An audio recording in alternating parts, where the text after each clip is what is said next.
Detail number 1. Let's take a look at the solder patterns around the blades on the fingertips. On the right side of your screen is a photo of the glove as it looks today. The arrow points to a spill of solder on the index fingertip that is easily identifiable. On the left is a photo from Nightmare 1, the pipe scrape scene. We can see that the index finger also has the exact same spill pattern. On the middle finger we can see a small spill of solder towards the tip, and then a small bump in the solder towards the back of the tang. When compared to the shot on the left, we can see that they have the exact same patterns. Now let's switch to another photo of the glove as it looks today. Let's look at the ring finger. Look at the pattern of the still visible solder that holds the blade to the tip. Notice the shape of it. Now, compared to the photo on the left, it has the exact same shape.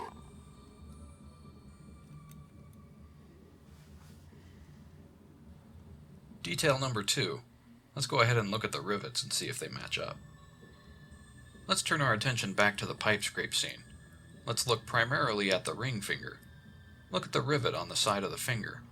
Notice where its placement is compared to the other fingers. It's located further down the stall than the others.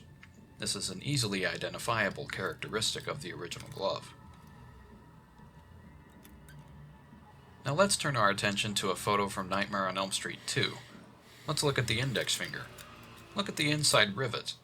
Notice how much larger it is compared to the rivets that are on the other fingers. This rivet had been swapped out between Nightmare 1 and Nightmare 2, and it is an identifiable characteristic of the original glove.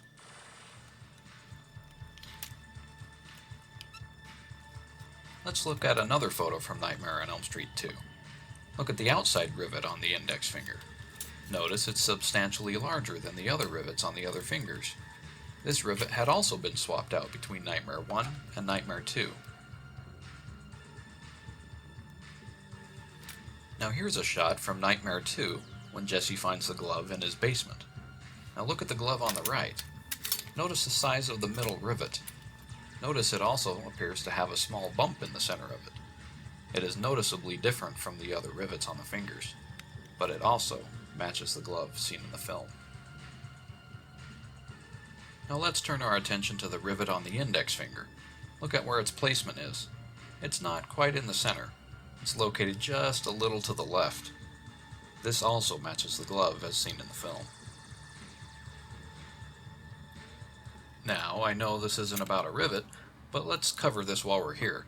Look at the little bump in the copper on the middle finger. It's not quite a straight cut. Then compare it to the shot in the film. You can also see there is a small bump on the bottom of the copper on that middle finger.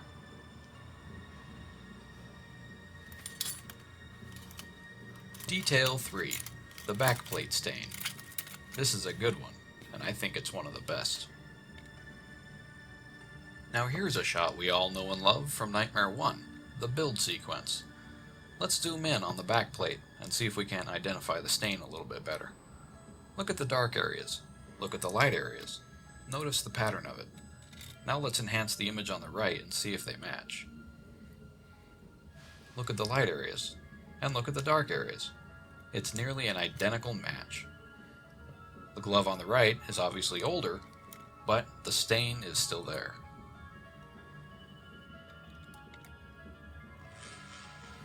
Detail 4. The index blade break. Now this is a detail that not many people know about. The index blade broke and was reattached prior to filming Nightmare on Elm Street Part 1. Let's compare it to the glove on the right. You can see that it too has a broken index blade that has been reattached.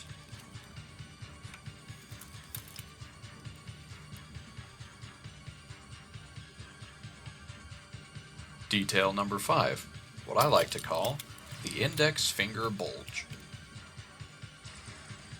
Now let's take a look at this photo of the index fingertip on the glove as it looks today. Notice the bulge that's on the side of the fingertip, but also take note of the entire shape of the fingertip. We'll look at that later. Now here's a shot from Nightmare 2 when Jesse finds it in his drawer. Look at the bulge. It's also on the glove seen in the film.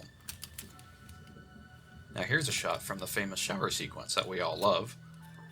Notice the overall shape of the fingertip, and also the bulge. It's an identical match.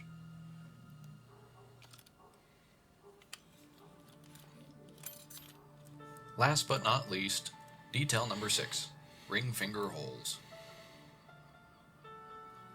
Now here's one of the promo stills from Nightmare 2.